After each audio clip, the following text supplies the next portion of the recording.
Alright, so this is going to be my off-season preview episode. Unfortunately, I initially wanted this to be a Kevin Durant breakdown, but obviously that trade happened like a week ago now, so there's really nothing to talk about. Free agency's coming up here in the next few days. The draft was 2 days ago now. Um, I don't really know much about the draft. I don't really know anything about the players. I think Blag is a little overhyped. I like the Chinese guy that Portland got, and honestly, and the Nets are a hilarious franchise. That's really all I have to say about the draft. To dive into free agency a little bit, a couple of extensions have been signed already. Van Vliet with the Rockets, 2 years, 50 million bucks, 25 a year. So that's a good deal for them, I'd say. With the state of that team, they needed to keep the point guard around. And Kyrie Irving staying in Dallas, 3 years, 119 million, about 40 million a year. Good deal as well, just to kind of not have to worry about that. Kyrie can rehab next year. They don't have to deal with any kind of worries about, him signing a 1 year or a 2 year. Just, get that deal done. And I like that signing. We look at the best available free agents. It's not really a great class this year. Um, LeBron has a player option, which I assume he's going to take. Harden has a player option, which I assume he's going to take. And Randall has a player option, which I assume he's going to take. And Randall's really the only guy I could see not taking it. I thought for sure after the first two rounds of the playoffs he wasn't going to take it because I thought he was playing so well that he could go get more money, either if it was from Minnesota or from someone else. But he was so fucking bad in the conference finals that I think he's probably better off just taking the 30 million. It's like 35 million and just staying there for another year. And then LeBron and Harden are just both really old, and Bronze is for like 50 million, Harden's is for like 37 or something like that. So, yeah, I don't think any of those guys are going to be on the market. And then you look at the rest of the guys and it's like who's the big prize of this free agency?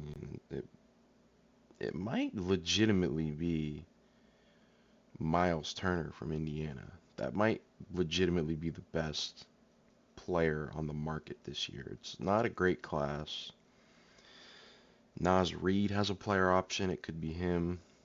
I think he's probably not going to take that. He's probably going to test free agency and get paid, whether Minnesota gives him the money or not, or if he has to go somewhere else. There's names out there. Al Horford's a free agent. Chris Paul is a free agent, but we know those guys are old. Nikhil Alexander Walker is a free agent. He could be a valuable role player. Westbrook's on the market again. Whatever's left of Kyle Lowry is on the market. Patty Mills.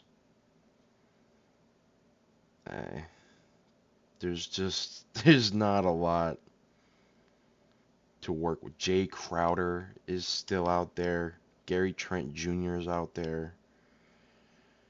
On the restricted market, Quentin Grimes is out there. That could be interesting to see if Philly gives him some money, which he was really good for them last year. If they're going to try and compete again this year, they should bring him back.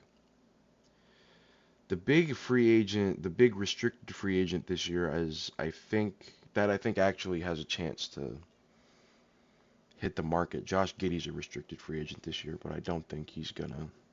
I think the Bulls are gonna get a deal done with him. The big guy that is out there that I think could actually leave is Kuminga. There's been a lot of talk already about him in Miami and how Miami's gonna make a strong push to get him.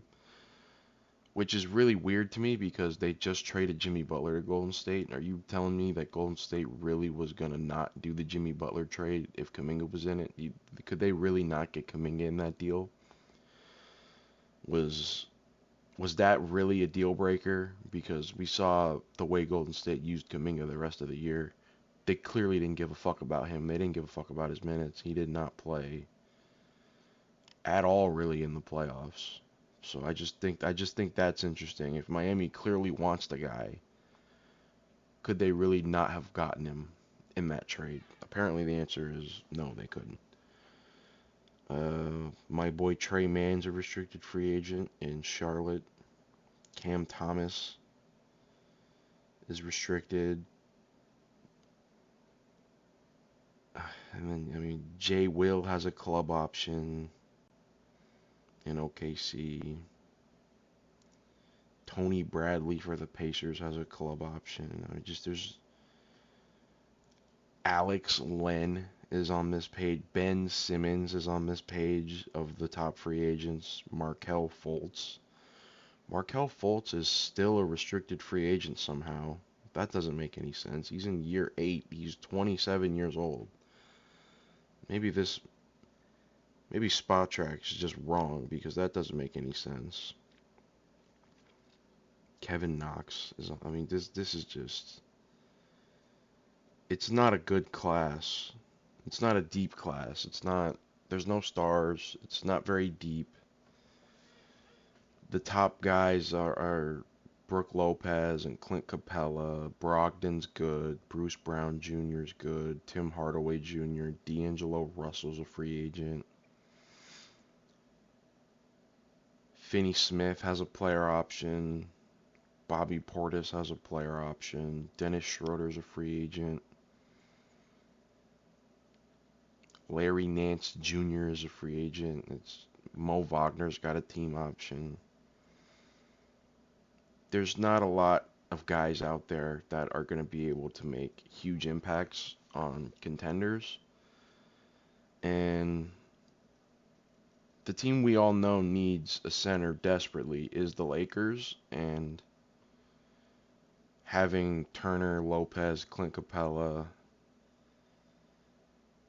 and Al Horford all unrestricted. Kevon Looney's unrestricted. I imagine he'll just go back to Golden State.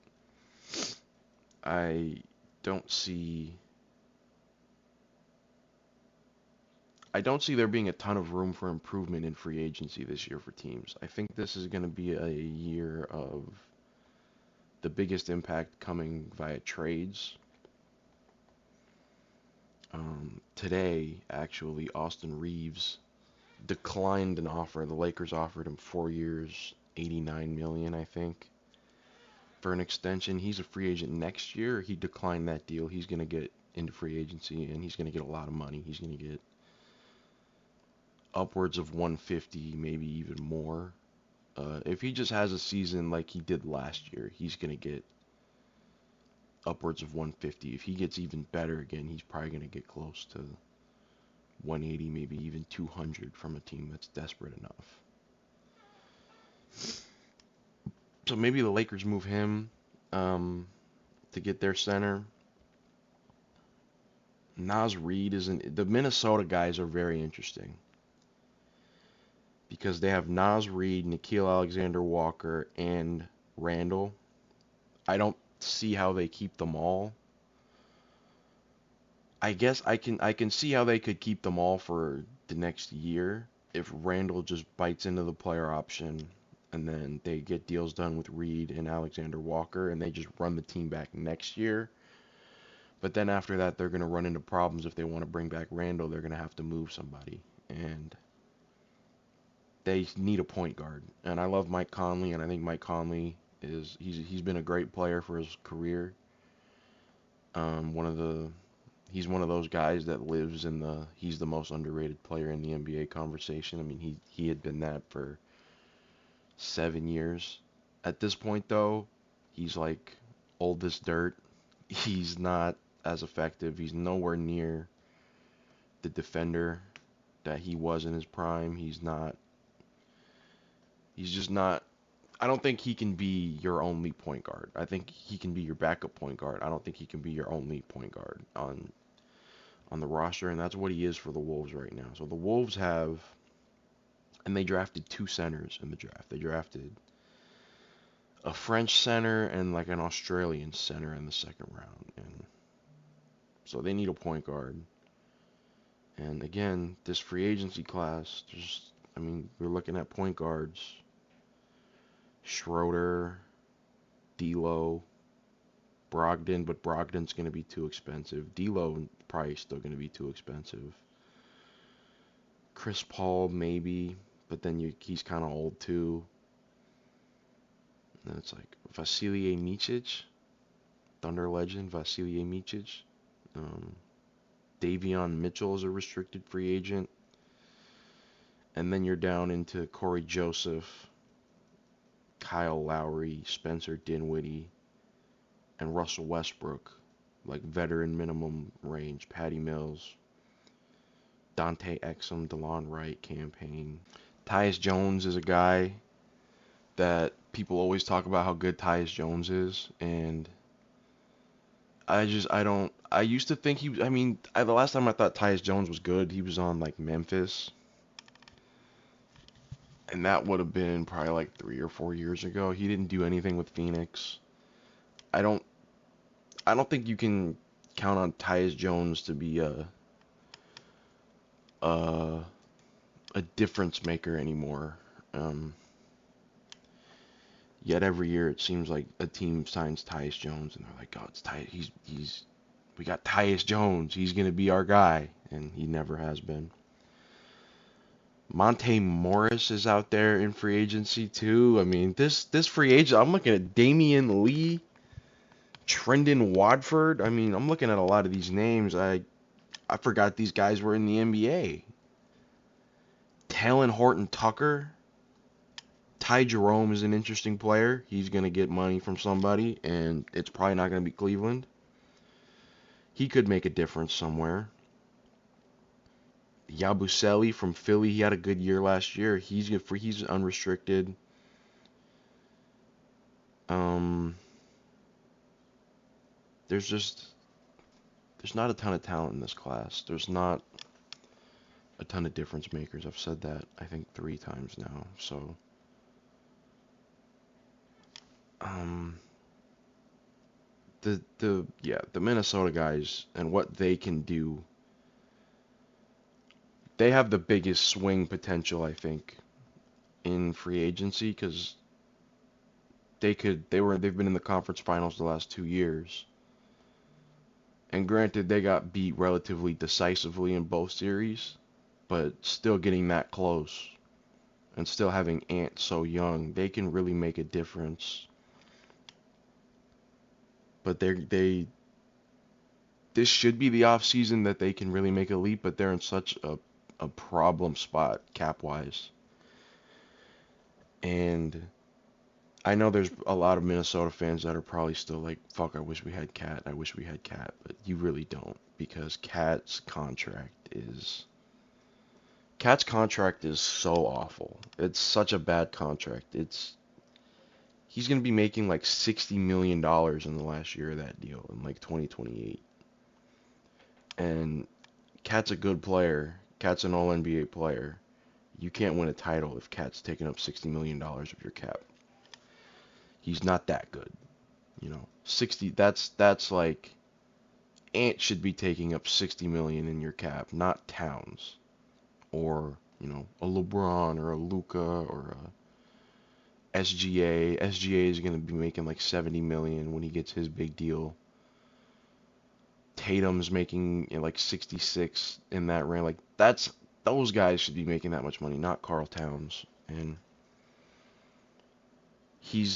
Towns is one of those guys. When people talk about the Knicks and what can the Knicks do, and they say, "Oh, I wouldn't trade Towns."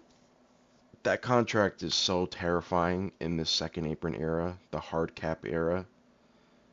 I'm doing everything I can to get off of that deal, I think. I don't even think I'm worried about basketball fits on the court. I'm thinking I have my superstar in Jalen Brunson.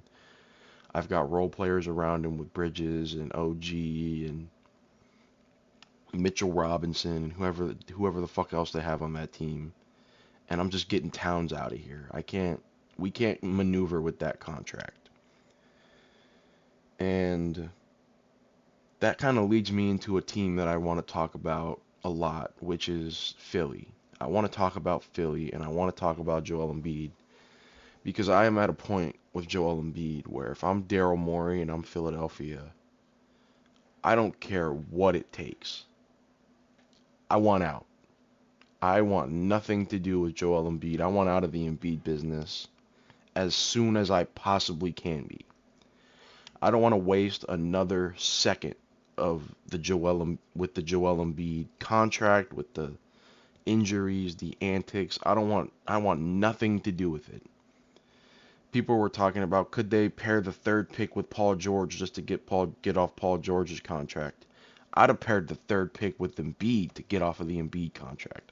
I'm so far out on who Joel Embiid is as a player, as a injury risk, and as a personality on that team. I want nothing to do with it if I'm Philadelphia. They should be on the phone 24/7 trying to get as much as they possibly can back for Embiid, because the longer they wait, the less they're going to get for him, and the more likely they're going to actually have to attach stuff. I don't think they would have to attach stuff to him right now. I think now they could get away with actually acquiring assets for him instead of having to pair picks to get rid of him. But if they keep him up, if they keep this deal on their books, and if he keeps getting hurt or not playing well in the playoffs, or they miss the postseason again, the value's just going to keep tumbling down. And I don't think it's worth it. The ceiling of Philly, we've seen it. It's the second round. They haven't got to we make jokes on Twitter all the time of Jalen Williams, Chet Holmgren ring before Embiid conference finals. We saw Halliburton finals appearance before Embiid conference finals. Miles Turner finals appearance before Embiid conference finals. It's just, but it's all true. It's funny, and we make jokes, and we like to make fun of Embiid because, yeah, he's been completely. I think he got a sympathy MVP in, what was that, 2023. I think he only got that because people thought for some reason Joker wasn't good enough to lead a team to a championship, so they didn't want to give him 3 straight MVPs, which is ridiculous. I think MVPs in the NBA have been fucked because they gave Embiid that sympathy MVP. They gave him the Josh Allen MVP that Josh Allen got this year. They said, well, Lamar's already got 2, so we're giving one to Josh. They did that. They said Jokic has 2, so we'll give one to Embiid. I think if they would have just realized that, hey, Joker is just this good, we're giving him 3 straight MVPs, they wouldn't have had to give Joker the MVP. They kind of had to give Joker a makeup MVP after they won the title, and he came back in 24 and was awesome, and they kind of had to make up for it in their heads, I think. If they'd have just given him the MVP he should have gotten in 23, given him the 3 in a row, they could have gave Luka that MVP, because Luka was awesome. Luka was like 33, 9-9 that year. And Luka would have an MVP right now. And then Shea would have still got this MVP. And we'd have 3 MVPs for Joker, 1 for Luka, 1 for Shea, which is where we should be. Instead, Luka missed out on getting one because they felt the need to give Embiid an MVP for some fucking reason, which I'm still mad about. As a Joker guy, and as a Luka guy, and as a Shea guy, I'm mad because they should all have MVPs right now. But instead, we had to fucking pity party Joel Embiid because he fucking tweets, and he would go to press conferences after, and he would fucking cry about it and bitch and moan about it. About why can't I be the MVP? Why I'm the best player, yada yada yada. What more do I have to do? And then the media was like, all right, I guess, fine, take it. Fucking, it was just ridiculous. But I'm done. If I'm Philly, I'm done. They gave him an extension last summer. That was a completely ill-advised extension. That was fucking dumb. They should not have given him an extension. They fucking give Paul George this huge deal. Obviously, I like Paul George. I didn't think Paul George was going to be as bad as he was last year. I'm not certain Paul George is that bad of a player. I don't think he's like an all-star anymore, but I don't know if he's that bad. I think if he's back next year, he'll play better. He might not be the third, he might not be the second guy that they wanted him to be, but he can definitely, I still think, be a third guy. But I don't think Embiid can be your first guy. And if I'm Philly, I don't want to waste any more time on the process, on Joel Embiid, on is he going to play tonight? Can he play back-to-backs? We got to manage him. His knee hurts. He twisted his ankle. Now he's got a sinus infection. I just don't want to do it anymore. And I don't want that massive cap number taking up all my fucking money. And I'm done if I'm them. I'm doing everything I can to get that guy off my team. And I don't know why that's not universally agreed upon. The contract is awful. This is the most value they're ever going to be able to get for him now. I mean, they could have traded him like 2 or 3 years ago and gotten the most value they could ever have gotten for him. But there was a good reason they didn't then, because we didn't know it was going to be this bad. I had an idea.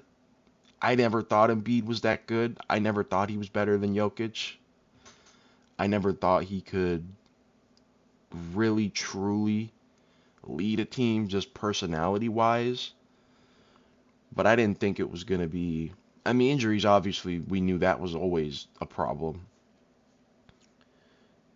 I didn't think it was even necessarily going to be this bad, though. And they have to get off of that deal. They have to stop pretending they can do something, because they can't.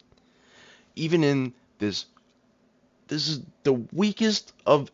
I talk about the weak East so much, and this is the weakest the weak East may have ever been, because Halliburton's not playing next year, and Tatum's not playing next year, and Dame is not playing next year, and the Bucks with Giannis have no help, and the Knicks don't have a coach, and that's really it. The Cavs are the Cavs. We don't know if we can fully trust the Cavs in the playoffs yet. Maybe we can, maybe we can't. They're kind of the X factor of like, okay, they can clearly... The Cavs, I think, are the team that can rise to the top and just kind of take the conference over next year. All of that being said, Philly cannot contend in this conference. I don't care. If they played the Bucks in a series, if it was Giannis by himself against Philly, I'm taking Giannis. If it's Orlando against Philly, I'm taking Orlando. Cleveland, I'm taking Cleveland. If it's Boston with just Jaylen Brown and Derek White and Al Horford, if they bring him back, and Pritchard and role players, I'm taking Boston. I don't think Philly's any good. I don't think they have good players around Embiid. I don't think they have players that fit well around Embiid. And I don't think Embiid's going to fucking play. So why would I feel any kind of confidence about this team going into next season? They're going to suck again. Paul George is probably going to get hurt again. Embiid is going to get hurt again. Maxi's going to have to go out there by himself again and fucking do it all. It's a disaster. And they draft Edgecombe with the 3rd pick. He's a rookie. Is he going to be good? Probably. Probably at some point. Is he going to help them contend next year? Fuck no. He's not. So trade Embiid. Trade Paul George if you can. Build this thing around Maxey, Jared McCain, Quinn Grimes, and Edgecombe. And just move on. The process failed. Because the guy you built it around is Joel Embiid. And he's always hurt. And he's not actually good enough. He's not good enough to be the best guy on a championship team. He's not a good enough leader. And he's not a good enough fucking player on the floor. He's not Tatum. He's not Shea. He's not Jokic. He's not Giannis. And he's not Luka. And he makes the money those guys make. And he bitches and moans and complains more than any of them. So fucking move on. Get him out of there. Send him to some other podunk-ass franchise like Charlotte or Washington or the fucking Pelicans or send him to some other dumbass team that's going to convince themselves they can fix him when they can't. The Bulls, send him to the fucking Bulls. Josh Giddey and Joel Embiid pick and roll for the next 5 years, guys. Hey, it's Chicago. We're back. The Bulls are back. We got Josh Giddey and Embiid. Fucking ridiculous. It's so stupid. This team is so dumb in Philadelphia. They don't know what the fuck they're doing. They're in the weak East, and they're still fucked. Because they're an incompetent franchise. They've made Nick Nurse, who I think Nick Nurse is a good coach, they've made him look like a bad coach. I don't know if I can trust Nick Nurse anymore. So fucking blow it up. You have pieces. That's the worst part about this, is that they have good young pieces that they can actually build around. And hey, maybe it won't work with them either. Maybe you won't win a championship with them either. But you've got a lot better chance of doing it with Maxey and McCain and Edgecombe and these guys than you ever do putting the puzzle pieces together with Embiid. Because you've done like 7 different things. You did the Jimmy Butler trade. You did the Tobias Harris trade. Neither of those worked. You got Ben Simmons next to him. It didn't work. You brought in James Harden. It didn't work. Now you've brought in Paul George. It didn't work. What the fuck is the plan now? Edgecombe, the 3rd pick, that's the guy you needed? He's going to bring it over the top. We got the 3rd pick. We're bringing in a 19-year-old rookie. He's going to fix it. No.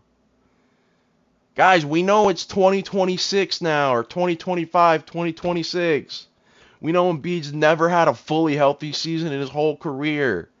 He's been in the league for 12 years. He missed his first 3 years with injuries. But this is the one it's going to work. He's going to play this time. We know it sounds crazy, but this is the year. It's not the year. I hate to break it to you, Philly. It's not the fucking year. Give it up. Take a fucking rest. It's over. Move on. Please. That's my Philly rant. I could do the whole rant over again for fucking Zion in New Orleans. I could do it all over again with Zion in New Orleans. They have to trade him too. They can't keep doing this fucking charade. But again, they're a dumb fucking organization. They don't know what the fuck they're doing.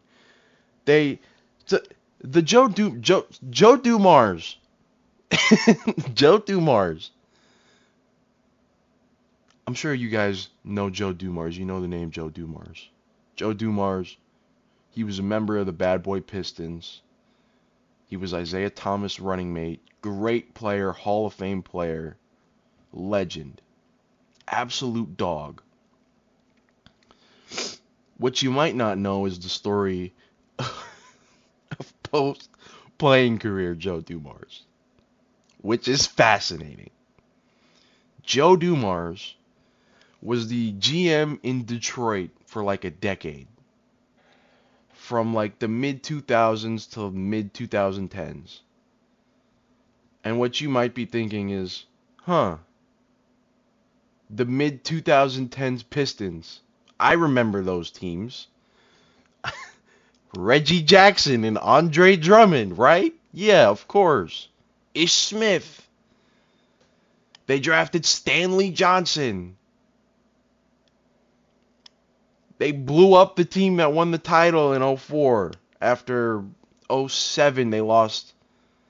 When they lost in the finals in 2007 or the conference finals in 2007, something like that. They blew that team up. They've done nothing since. Joe Dumars was the architect of them doing nothing. Joe Dumars was the architect behind hiring Stan Van Gundy and trading for Blake Griffin. And he might not have traded for Blake Griffin. I don't remember. He might not have traded for Blake. Let me fact check this and look this up just in case I don't want to lead you guys astray. Okay, yeah, he didn't trade for Blake. Okay, he was from 2000 to 2014. So, but he did trade for Reggie Jackson,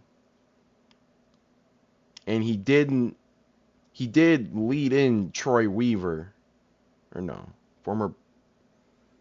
Fuck, this is Google AI giving me the answers to this. I can't trust that. Basketball Reference, June 6, 2000 to April 14, 2014. Yeah, he was from 2014. So he's the guy that blew up. He's the guy he traded for Allen Iverson in Detroit. He traded Chauncey for Allen Iverson. He drafted Andre Drummond. Let's see. Let's just go through some of his most hilarious. He drafted Rodney White with the 9th pick in 01. He drafted Tayshaun Prince and he signed Chauncey Billups. So he started hot. He drafted Darko 2nd overall. That was him. He signed Antonio McDyess. He signed Smush Parker.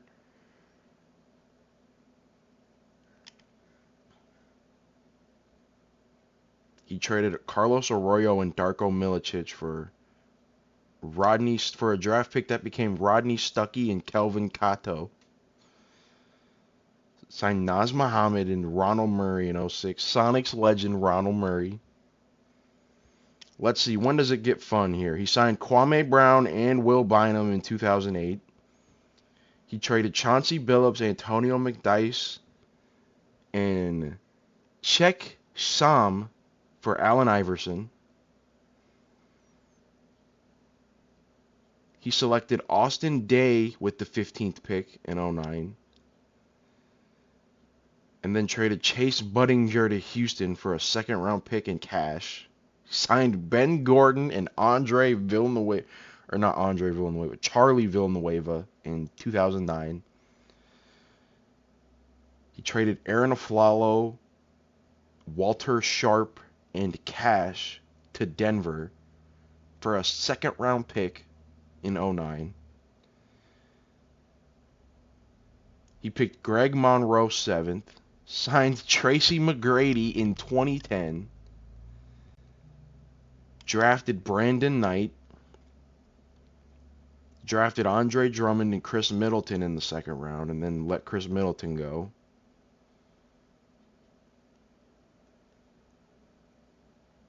He picked KCP. He signed Josh Smith. He signed Chauncey Billups back in 2013. Traded Brandon Knight. What the fuck? He traded Brandon Knight, Kravstov, and Chris Middleton to the Bucks for Brandon Jennings. He fired Mo Cheeks as the head coach and signed John Lawyer, and then was fired. And that's where he left the Pistons in 2014. He went from building a champion to building Andre Drummond, Brandon Jennings, and KCP with John Lawyer as head coach. Where did he go from there? Okay, he went into the league office. I'm sure we've heard of Joe Dumars in the league office doing shit for the NBA. What did he do for the NBA? I don't know. One of those fucking jobs that it feels like they never actually do anything. We just hear about them a lot. And then in April of 2025, he jumps from the league office back to a GM role after 11 years. What was his first move? Traded a 2026 first round pick to the Pacers for Mojave King and a 2025 first round pick. The fuck was the point of that? They select Jeremiah Fears in the first round with the 7th pick. And then he does one of the dumbest fucking trades I think I've seen on a draft day in the NBA, maybe ever. He trades the 26th pick in the draft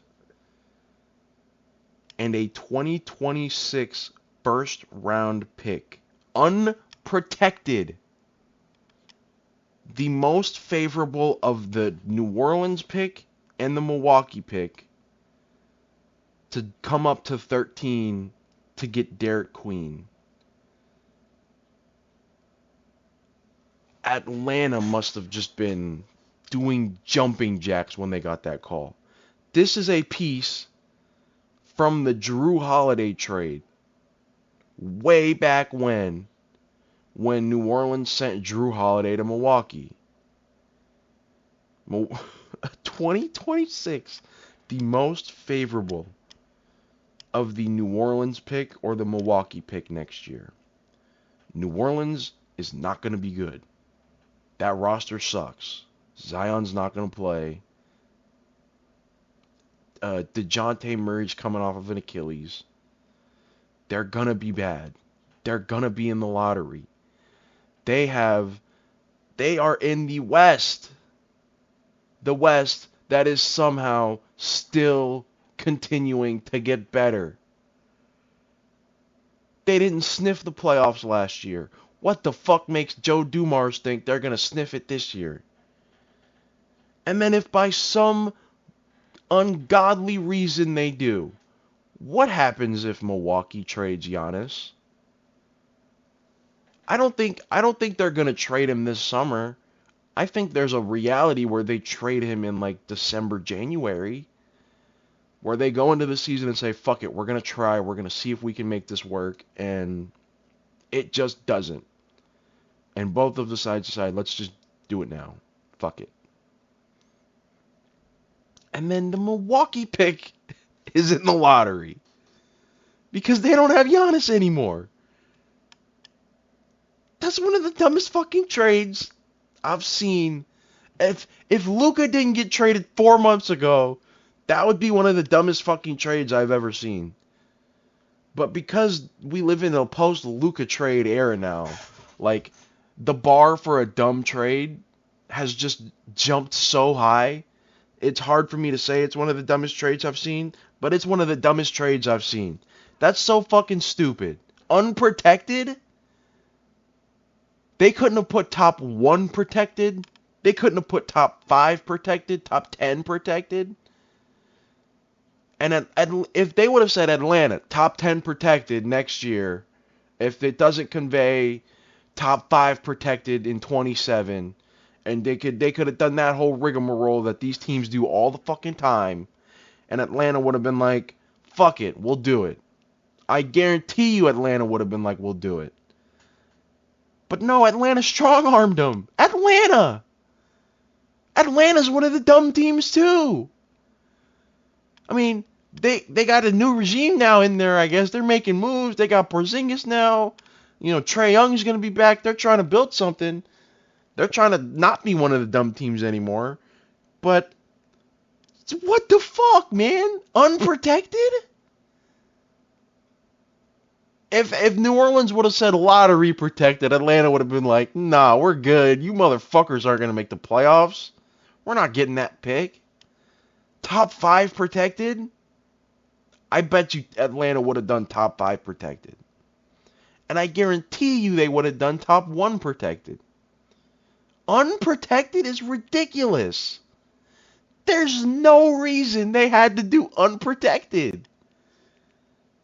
But Joe Dumars is a fucking hilarious GM. So of course they did unprotected. Because this guy doesn't know what he's doing. He didn't know what he was doing in Detroit. for the last 7 years of his run there. He doesn't know what he's doing now. It's not like for the last 11 years he's been honing his craft in front offices, learning. He's been up in the league office sitting in cushy chairs doing fuck all.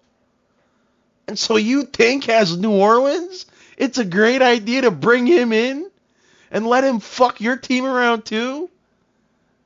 And now he's the guy that's got to architect the Zion trade?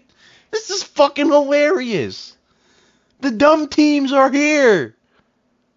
New Orleans, we're here. We're dumb. The Nets, 5 first-round picks. We're not only are we going to pick them all, we're going to pick all point guards, and we're going to bring them all over right now when we could just draft and stash some of them. We got guys in Euro leagues and Israeli leagues and shit. We could make them wait, but fuck it. We're bringing them all over right now to do the same thing. We're the Nets. We're the dumb teams.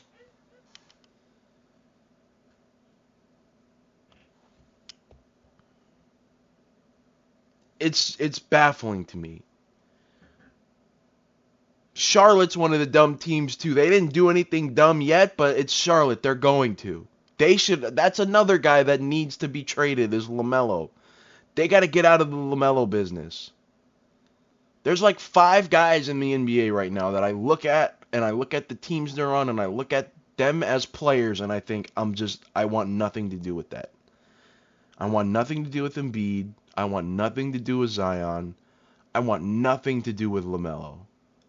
And then there's like a few, like Zach LaVine. I want nothing to do with Zach LaVine. And like, there's somebody else. I can't for the life of me remember who the other one is.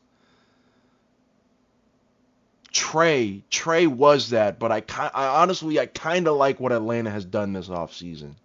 So I'll take Trey off that list for now, just because I kind of want to see what he can look like with this Atlanta team with Porzingis and with Dyson Daniels, and Jalen Johnson will be coming back, and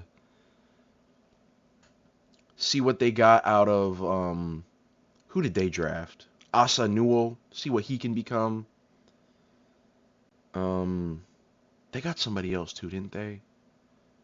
Maybe I'm stupid. They might not have gotten anybody else, but I like the core of what they have. And in the weak East, yeah, that team's better than Philly. I'd much rather be Atlanta than Philly right now. I'd much rather have the Hawks roster than the Philly roster.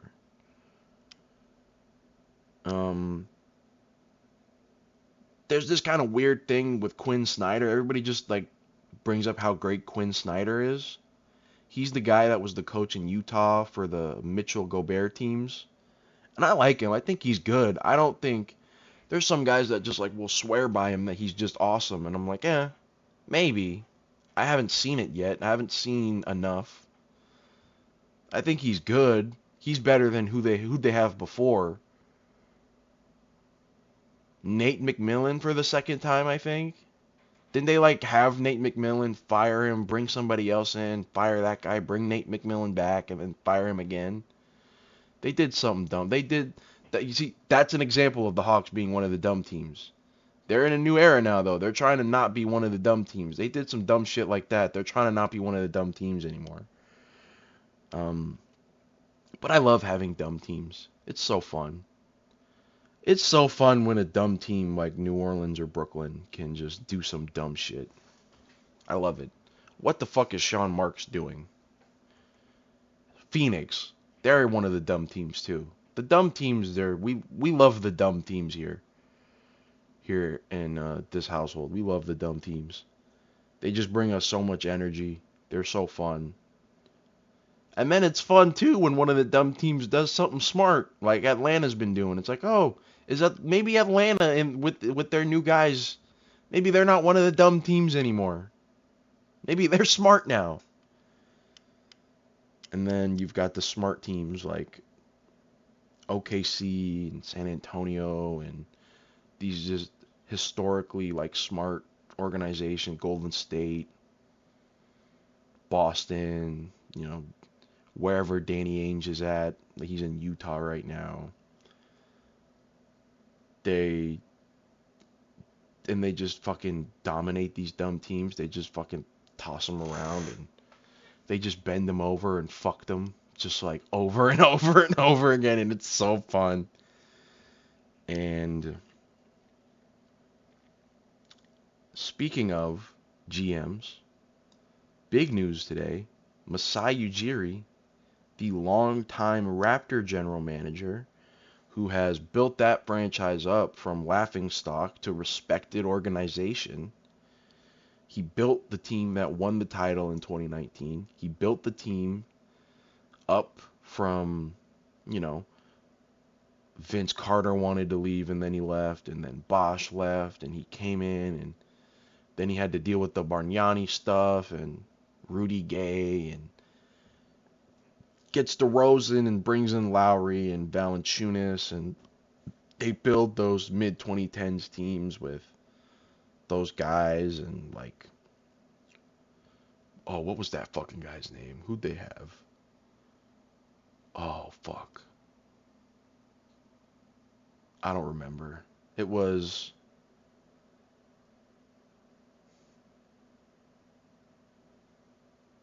Fuck, he was like Damari Carroll, but I don't think it was Damari Carroll. Was it Damari Carroll?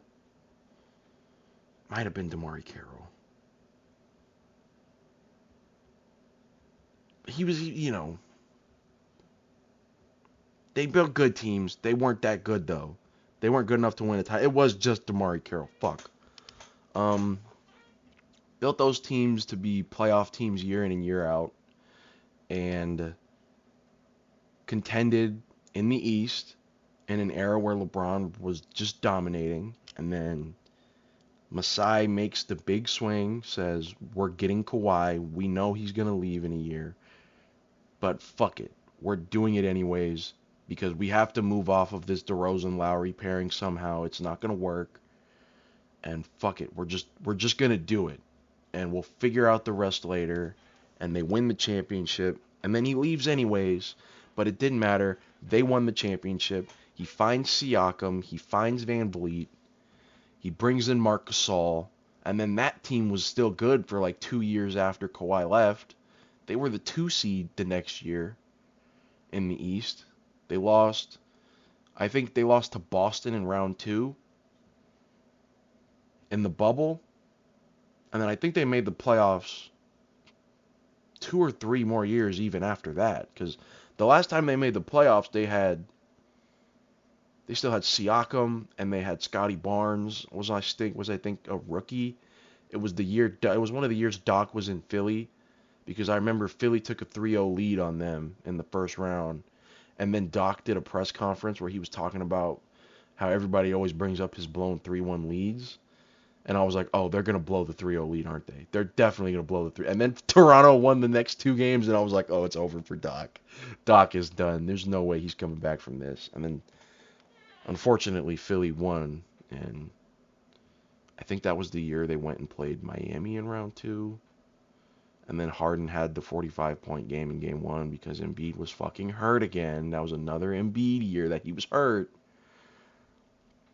But the point is the point is that it's a new era in Toronto because Masai is out, and it's weird that they did it after the draft. They let him pick a guy in the draft. Everybody has seen that video of I forgot the kid's name, of when he stands up and he says he like kind of fuck, and everybody thinks that means he didn't want to go to Toronto. Colin Murray Boyles is the guy's name. They picked him 9th. And Masai did the whole, GM makes the call to the player and he talks on the phone and they do all that. And then 2 days later, Masai's gone. And I don't know if they fired him. This was coming up on the last year of his contract. I don't know if there was something there where he wanted a big new mega deal and they didn't want to give it to him, and just decided that fuck it, let's just do it now. If we're gonna come to this point next year, we're gonna just do it now. They're a weird team because they have Barnes, who's good. They have Ingram, who's good. As a self-proclaimed Brandon Ingram guy, I'm kind of like, you know, Brandon Ingram, what are we really doing anymore in 2020? I'll take the L on that one. I'll take the Brandon Ingram L. Good player. I fought for years that the Pelicans should build around him and not Zion. And turns out they should build around neither of them, but they should definitely not build around. They definitely should have built around Brandon Ingram. It's weird. Toronto, they're a weird team, and I can definitely see them becoming one of the dumb teams now that Masai is gone, because they've already been doing a little bit of dumb team shit lately. Like, why are you trading for Brandon Ingram? Why are you trading for Jakob Poeltl again, bringing him back? And then why is Jakob Poeltl now all of a sudden like an untouchable asset for that team? Why are you trying to trade for Kevin Durant? Like, what's the... it worked with Kawhi because you had a great team already.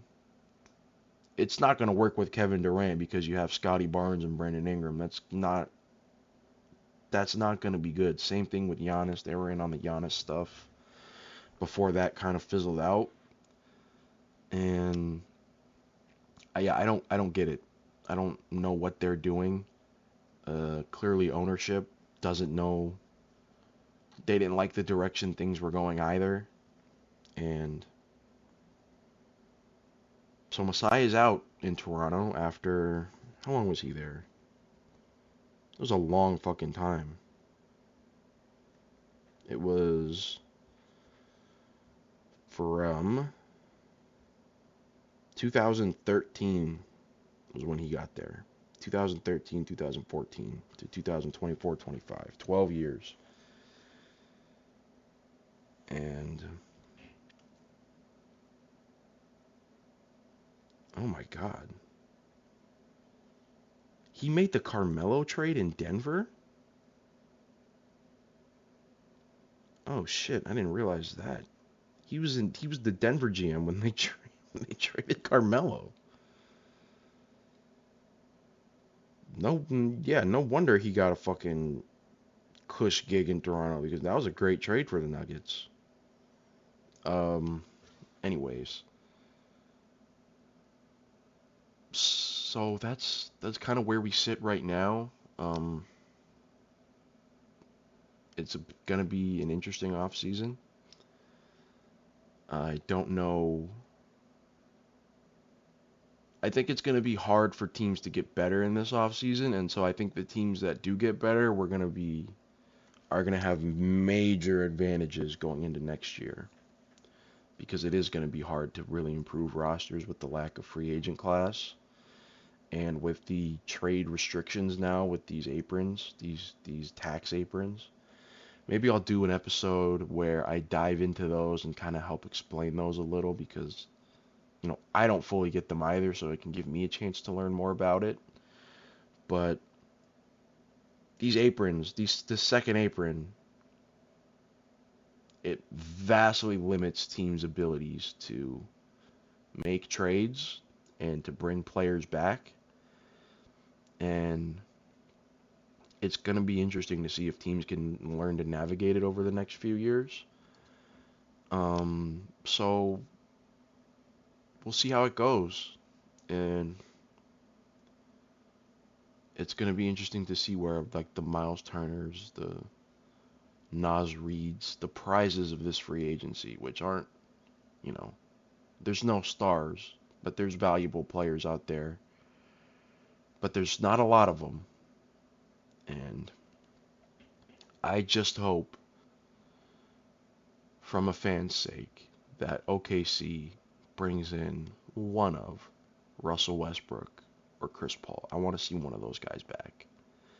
I think Westbrook would be the best story. Either one of them, though, they have to be able to accept the fact that they're not fucking touching the floor in the playoffs. With respect to both of them. If either one of those guys is willing to come in for a few $1 million and just, play minutes in the regular season and bring energy and bring leadership, and then when the playoffs come around, just kind of be like a coach, like a vocal leader, and maybe check in the game every now and then, but not you know get consistent minutes in the playoffs. I'd like to see one of those guys come back. Obviously, the Thunder roster is all under contract though, so somebody's gonna have to get moved. Somebody's already gonna have to get moved to make room for the rookie we drafted, Sorbert. Sorbert or Sorbo or Sorbet or something. I don't fucking know.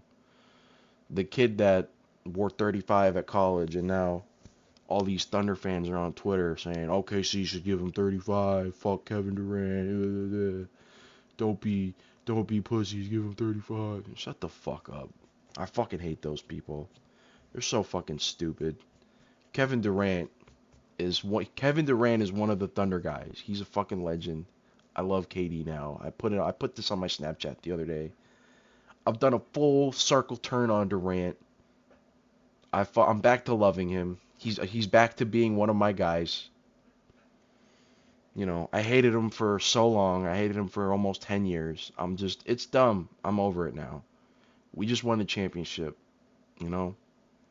We forgive. We don't forget, but we forgive. And we move on.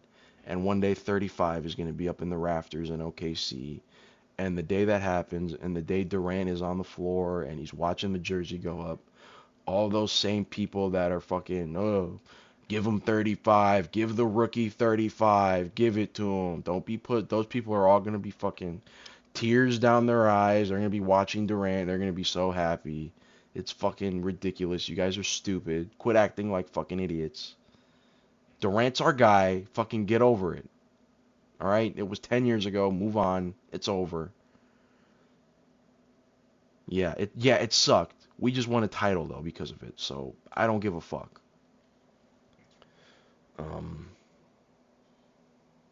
And he's a Rocket now. And he's back with Steven Adams too. Steven Adams and Durant reunion. That's fun. They are the competition though. So, once the season comes, it will be fuck him again, but it'll be fuck him just like it's fuck everybody else. Just like it's fuck Joker and fuck Luka and fuck if Westbrook's not on the team next year, it'll be fuck Westbrook too. It'll be, us versus them, all that shit. But fucking come on, get over it. I love Durant. He's the fucking man. So stupid. It's so dumb. That's the off-season preview. I did an hour. This is gonna go up as a podcast, at least on YouTube. I probably should have done research on how to put it up as a podcast on the actual podcast apps. I didn't do that. I will probably go do that right now, actually. But I don't know what it's called yet. Beans basketball hour, Beans ball talk, something like that. Something with Bean in it. I'll figure out the name later. If there's a name in the title, then no, I figured out the name. If there's not, then no, I didn't figure out the name. And even if there's a name in the title, I reserve the right to change it later because it will probably suck no matter what I come up with. It'll probably take me a few tries, but I appreciate you guys for watching / listening. I still don't know if there's gameplay in the back. The last 2 videos I haven't had gameplay in the background of because the editing software I use has not, for the life of me, it wanted to load the fucking gameplay into the timeline. I don't know what's going on with it. All of a sudden, it just doesn't work anymore. So yeah, I don't know if there's gameplay or not. I want to be able to. I'm gonna do more games eventually. I need to get a capture card so I can put more than just PC games on. I want to start doing like other shit. I don't want to just play zombies. And I have some other ideas too, but I'll figure that out as we go. I'm still in the learning process of this. But I appreciate you guys. Like, comment, subscribe, follow me on Twitter, follow me on Instagram for even more takes. And I'll be back probably, I don't know, when does free agency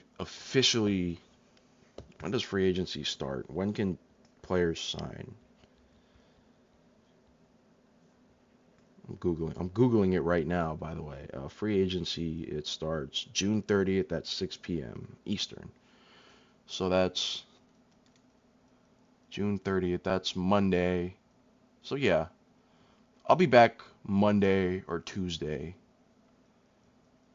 with a recap. I'll probably be back Tuesday morning or Monday night, or maybe I'll be back on either Monday or Tuesday with a recap of day one and or day two of free agency to, go over some signings, go over any trades that happen in between now and then. And so yeah, I'll be back then